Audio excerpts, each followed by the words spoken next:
از خداوند ممنون سپاسگزاریم برای این ساعت این لحظه دور هم دیگه جمع شدیم. خدا شکرت. خدا شکرت برای تا به این لحظه از صبح چشمامون رو باز کردیم، به رایگان نفس کشیدیم، به رایگان خوردیم، آشامیدیم، عزیزانمون رو دیدیم، یه سری از احساسات رو تجربه کردیم. بابت تک تک اینها از تو ممنونیم. ازت سپاسگزاریم. یه مسئله هست، این مسئله رو امشب بگم میخوام کاملا برای شما باز بشه، یعنی کاملا متوجه بشید و تموم بشه. حالا شاید بعضیاتون اولین بار میشنوید، ولی من راجع به این قضیه خیلی صحبت کردم. نگاه کنید، یکی از دسیسه های ابلیس اینه که مدام یاد شما بیاره که چه گناه و چه اشتباهی کردید. یه کار دیگه هم میکنه. وقتی تو یک مقطع از زندگیت یه شکستی رو که میخوری، میاد تمام بی‌ارزشی های دنیا رو به تو نشون میده. کاری رو که انجام میده با تو اینه، کاری میکنه که تو احساس کنی که به درد هیچی نمیخوری. احساساتی رو به تو القا میکنه. تو گفتگوی ذهنی گفتم که اون فقط تسلطش بر ذهن ماست، یعنی فقط خداوند یه ذره اگه دست اینا باز گذاشته بود به جان ما هم میتونست کاری بکنه، فاتحه ما خونده بود.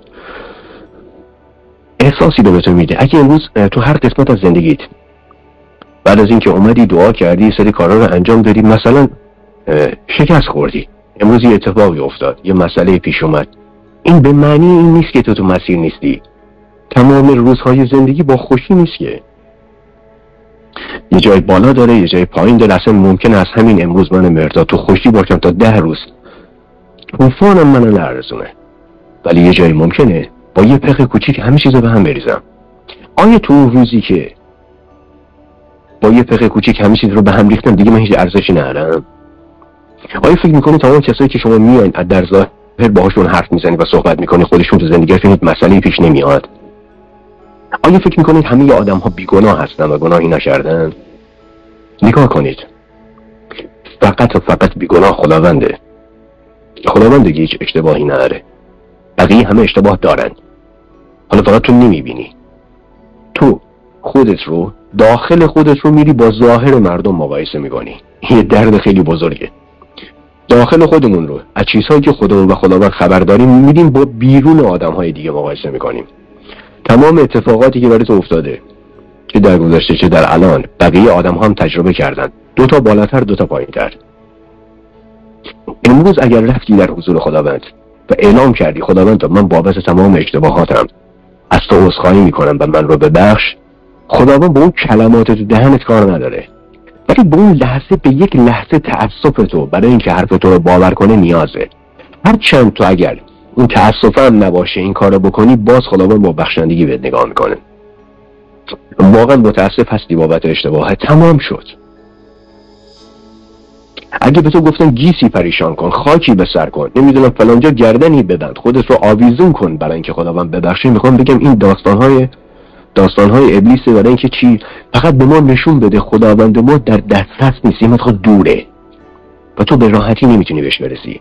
مثل داستانی که سالهای سال الان ما میخوایم دعا کنیم، سرمون رو میبریم بالا، انگار اون بالا وایساده، بعد از این ور میایم میگیم از رگ گردن به ما نزدیکتره، طبق خودش چیزی که کتاب گفته. ما نفهمیدیم سرمون رو بالا بگیریم، به رگ گردنمون باور کنیم. میان کارهایی رو انجام میدن، چیزهایی به خورد ما دادن که اون همیشه دور از دسترس دیدیم، خودمون در حد حرف زدن باهاش ندیدیم. وقتی گفتی خداوند متاسفم بابت این کار رو انجام دادم و از صمیم قلبت حتی یک لحظه احساس پشیمونی رو خداوند ببینه، گناه تو رو میبخشی، میبره به جایی و به یاد نمیاره. ولی شیطان فکر کنی بیکار میشینه تو با خدا رفاقت کنی، تو با خداوند راه بری، با هم دیگه اشغال کنید، با هم دیگه چایی بخورید. بیکار نمیشینه که تا دودمان ما رو به باد نده، حال خراب به ما نده، به ما احساس پوچی نده، بیخیال نمیشه که. حالا چیکار میکنه؟ میاد توسط تو، توسط عزیزانت، میره تو کالبد یکی دیگه، تو فکر یکی دیگه، میاد یه صحنه پیش میاد، مثلا مفرض مثلا یه جربه پیش میاد، دیگه تمومه، دیگه تمام. تو اون لحظه تمام احساسات بد، ببین کجا چیکار کردم، ببین 4 روز حالمون خوب بود الان خراب کردم، دیگه خدا منو دوست نداره. اینا چرت و پرتای اونه.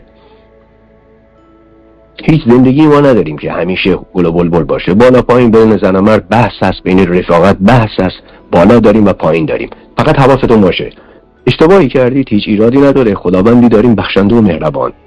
ازش درخواست بخشش میکنیم، ادامه این مسیر رو درست میریم. برای تغییر احساس بدتون به احساس خوبتون باید این زمانه رو بدید. وقتی نمیتونی حرف بزنی و فکر میکنی به تنهایی از پس کلت برمیای، اینی که میبینی سالهای سال، روزهای روز، ماههای ماه، نمیدونم ساعتهای ساعت تو حال بد رو میکشی، در پوچی خودت سرگردانی. این از این داستان. نکته بعدی، امروز هر جای زندگیتون هر اشتباهی پیش اومد، هر جا که خطایی شد، هر جا بحثی پیش اومد، نشان دهنده نیست زندگی تو به درد نمیخوره و تو دچار مسئله هستی. بالا داره پایین داره. اگه همش بالا باشه که ما توهم میزنیم، فکر میکنیم خدا روی زمینیم. این پایینی های زندگی که ما رو به خدا نزدیک میکنه دیگه. حالا 20 روز 30 روز حال من خوب بود، 2 روز اومدم حال بد بکشم. بعضی وقتا باور کنید من با خیلی از شما حرف زدم، شما اصلا حالتون بد نیست که، حالتون همینجوری میزونه، همش توقع دارین شارژ باشین، بگین، بخندی. حالا امروز اگه آهنگ گذاشتی رقصت نیومد، نتونستی غیر بدی، یعنی مشکل از توئه؟ یعنی حالت بده؟ حالت یعنی بده؟ همش میخوایم بالا باشیم، ول کنیم خدا رو میگیشیم پایین، میگیم تو تیم پایین من بالا باشیم، من کار دارم. متوجهی؟ بس هر چیزی که هست زندگی بالا داره، حال خوب داره، حال بدم داره، بعضی وقتا حال متوسطه. یه روزایی هست من واقعا بی احساسم، نه خوشحالم نه ناراحت، ولی خودم رو انگولک میکنم. چرا بالا نیستی؟ نکنه فلان حرکتت نکردی، نکنه بابات فلان چیزه، نکنه بابات فلان کاره. اون یه روزایی بذار طبیعی باشیم دیگه، همش ما بالا باشیم. بعد یه چیزی هم باب کردم، میگم ما یا صفریم یا 100 دیگه. اینقدر خودمون رو زمزمه کردیم، یه جایی که وسط هم هستیم 50 فکر میکنیم صفریم. اینطوری نیست، متوجهید؟ این شکلی نیست. تک تکتون بی‌نظیرید. اگر میگم بیاین اینجا و با عشق از خودتون و کارهای خوبتون تعریف کنید، باید نگاهتون رو از گناه و ایراداتتون وردارید. ما بی‌توجه نسبت به اشتباهمون نیستیم، ولی دیگه روش قفلی هم نمیزنیم. متوجه شدید؟ نگاهمون رو میبریم به طرف چیزهایی که بتونیم باهاش به بقیه خدمت کنیم. دست یکی رو بگیریم، یک نگاه محبت آمیز، لطفی میکنیم در حق خودمون و دیگران. گذشته همدیگه رو فراموش میکنیم. هر چیزی که بود، البته یه سری زخم ها هست دیگه، زخم ها رو فقط خداوند میتونه شفا بده. امروز اگر اشتباهاتت رو نوشتی، گناهانی کردی و هنوز داری بابتش عذاب میکشی و هنوز سر وقت خدا نرفتی، بهت پیشنهاد میکنم اون رو بنویس، به حضور خداوندم ببر. یعنی چی؟ میرم در جلوش اینا رو میخونم، میگم خدا من این کارا رو کردم، این احساسات رو تجربه کردم، به خاطر این حالم از خودم برام میخوره.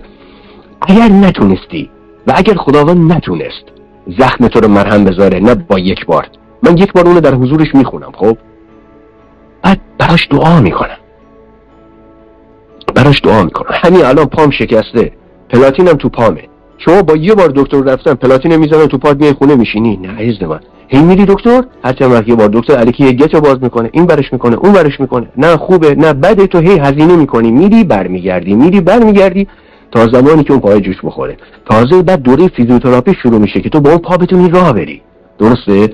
امروز برای دردهایی که زخمایی که تو وجودتون هست لطفا توهم نزنیم که با یه بار دعا کردن خدا من که دعا کردم چرا بر نداشتی. باید برید در حضورش مرتب دعا کنی، خداوند بخواد، خداوند کار میکنه و زخم شما رو چیکار میکنه؟ مرهم میذاره. زخم‌های روحتون هم مرهم میذاره، کارش همینه. ولی ما متاسفانه زنگ میزنم به تو، علی، نقی، اصغر، تقی، فاطمه، زهرا، کلثوم، الو خبر داری فلان شده. هی از این درده برای اونها تعریف میکنم. با همه میگن که این زخم کی بهت زده؟ بیماره، داغون، شوهرت، اینا آدم نیستن که، اینا خوب نمیشن، زنت، اینا همین شکلیه. چیزهایی رو میشنوی که فقط به دردت، به زخمت نمک میزنه. متوجه شدید؟ تنها کسی که با مهربانی نگاه میکنه و میتونه درستش کنه خداونده. نکته بعدی، عزیزای دل من، دور اون قلباتون بگردم. شما که میان وایس میذارید، شما که میان پیام میدید به من، میان تو دایرکت حرف میزنید، به خداوندی خدا خیلی از شما رو که میبینید جوابتون نمیدم، یه طرف جواب دادن چرندی بیش نیست که من با یه پیام تو بگم برو چیکار کن برای این قضیه. باید موضوع باز بشه، قشنگ آدم بفهمه. همتونم درخواست دادید که مهراد جان یه لطفی کن، شماره بده من با تماس بگیرم. من همین الان عزیزترین کسای من خبر دارم، من از صبح تا الان که دارم با شما صحبت، یعنی من 2 بار گوشی 5000 میلی آمپر رو اینقدر من باهاش حرف زدم، یه گوشی دیگه هم گرفتم با اونم دارم حرف میزنم، من هر دوتا رو 2 بار زدم به شارژ. یعنی من امروز صبح فقط تا ساعت 12 جلو در خونه با تلفن حرف زدم. تو این کوچه دیگه من اینقدر با تلفن حرف میزنم، بالا میکنم پایین میکنم بالا میکنم، چون نمیتونم بشینم. با راه برم من همسر میگن دیوونه است. خیال میبینیم بالا میاد پایین جلو قرار نمیگیره، سندروم بیقرار دارم. به اندازه کافی من تماس دارم، باور کنید. من اگر به شما میگم که یک تایمی طبق یک شرایطی و اون زمانه به من حق بدید، بعد من یه زمانهای احتیاج دارم خودم بازسازی کنم دیگه. چقدر میتونی تو درد بشنوی؟ چقدر میتونی؟ و اگر یه طرف به تو جواب نمیدم و فقط پیامش رو میخونم، وایسش رو گوش میدم و ازش میگذرم، به خاطر اینکه یعنی تو با متوجه بشی که این یه طرفه مرداد نمیتونه چی بگه، مرداد خودش کلی سوال داره و شما خیلی هم درخواست جواب میشه من زنگ بزنم. پس من کی زندگی کنم دورت بگردم؟ کی زندگی چند نفر من برسم؟ متوجه شدی عزیزای من؟ تک تک تو عالی بی‌نظیرید، تک تک تو خاصید.